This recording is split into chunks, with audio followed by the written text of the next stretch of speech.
Hello, hello, the Baron's Gamer. I'm Aaron as always, and I really struggled to figure out what I wanted to do a video over this week. I thought about maybe doing abstract strategy games, as at least a few of my games from my last month of stuff was strategy stuff. I thought maybe continue on with that. I thought about doing some games I was going to be getting rid of soon, but ultimately, I guess I decided on doing dexterity games. Maybe I'll do a few videos like that. We'll see. And since I spent so much time thinking, let's keep it simple with Crash Octopus. Crash Octopus is a dexterity flicking game for 1 to 5 players, and I'd say all the information looks right. This does come with a few different bonus pieces and game modes and all that, but yeah, let's set this out and let's get this going. First, we're going to set this this rope out on the table here. This sets up our ocean area. Everything in the middle here is where we'll be playing. These beads may not be in the right order. They got moved around your bag. You want to make sure you've got them in a way where you have 3 blues on the left and 3 blacks on the right. That makes sure it's the right order. You're gonna take this little crabby guy here and you're gonna place it right down here at the end of the beads. Then let's take our octopus head as well as all the tentacles here. This is a smaller octopus head that you can use as an optional piece for some bonus modes. We're not going to worry about that for now. Take that and set it in what appears to be the center of the table or the center of the ocean area. Then you're going to set the tentacles about 2 head widths out away from the head, and then try and evenly space these guys as best you can going out around your octopus until all of the tentacles have been set. I'm not doing a very good job here trying to measure this up through the camera, but hey, nobody's perfect. Anyway, yeah. Then take these little boat pieces here and set them probably about 1 inch from the edge, as well as an anchor, and attach that to the end, just sort of touch to the edge of them. Each player will also need a matching color flag, so if you have the green boat, you'll need the green flag, and so on and such. Last, we need to drop in the treasures. You might use a varying amount of these depending on player count, but if you're doing a 4-player game, you'll just use all the treasure types.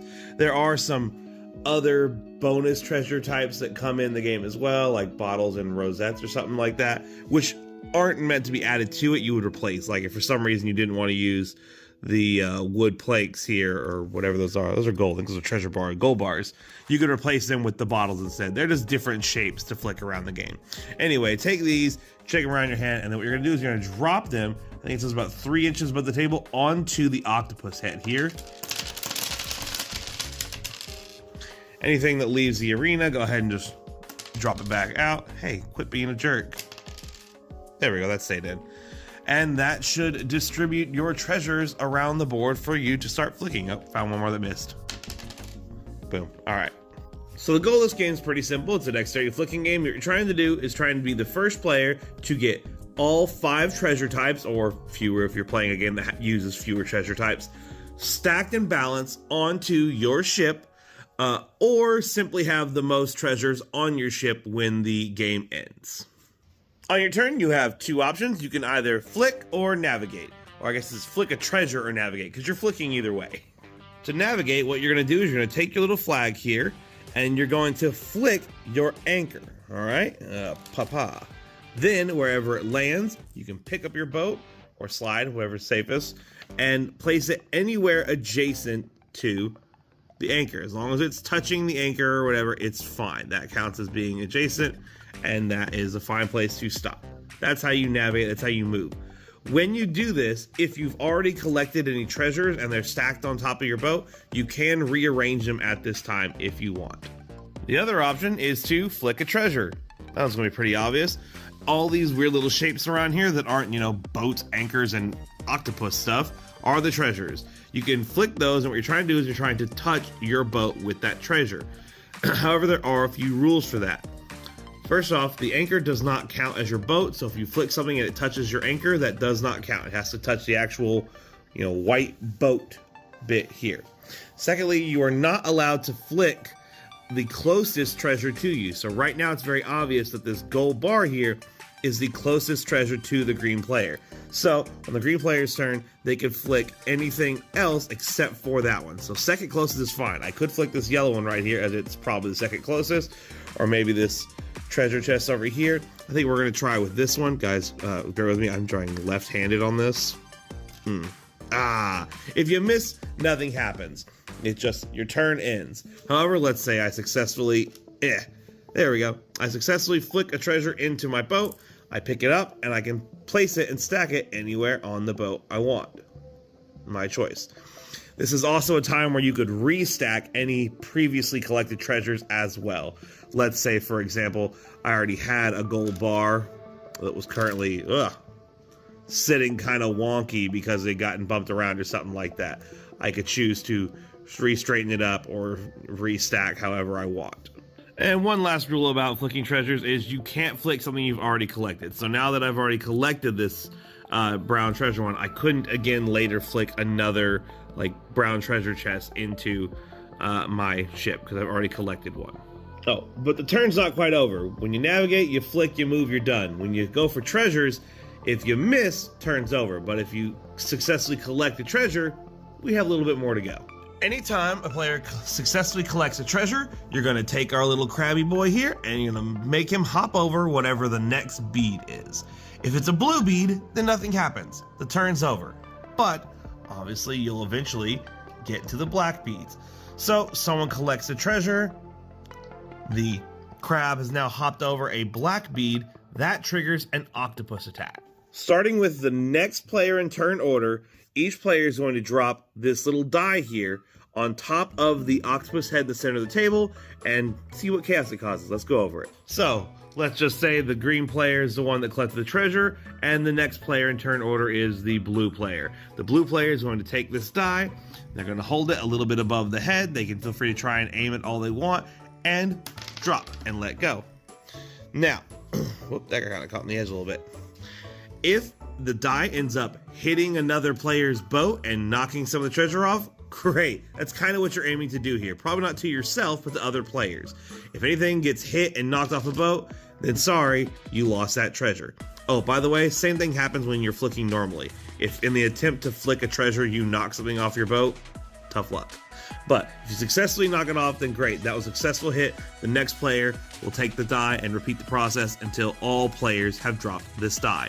However, if you miss and don't hit anything, like I did with mine, then look at the die and what it rolled.